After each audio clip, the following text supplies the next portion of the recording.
Hi, this is Mark at Dingdong's Garden. This is Mavra Sika fig. We're almost into our kind of the middle of our season now because we just don't get a lot of heat up here in the Pacific Northwest. We've got everything in the hoop house, but still our growing season is still shorter. So Mavra Sika is a little later than a lot of the other darker colored figs we have, but one thing that I'm very interested about in this is its name. It means black fig, basically in Greek, but I think it is the source of the black fig painting that you see on the USDA, U.S. Department of Agricultural pomological watercolor collection. They have maybe half a dozen or 10 fig paintings on there, and one of them is royal black fig, and I think this one is it. If you haven't seen the images from the USDA pomological collection, it's amazing.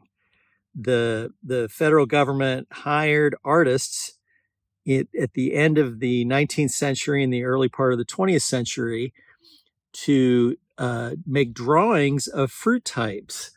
And they shared those drawings through lithographs with people around the country.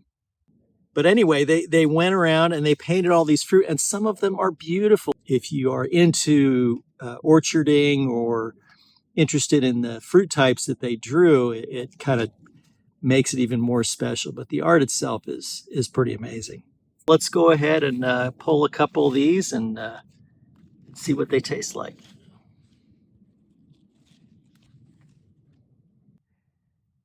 And this Mavra Sika is a good looking fig. And let's go ahead and have a taste here.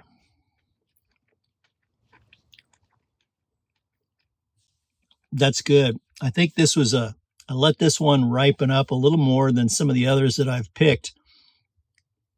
And you can tell in the flavor. It's dead ripe. It's really good. This is Mavra Sika fig.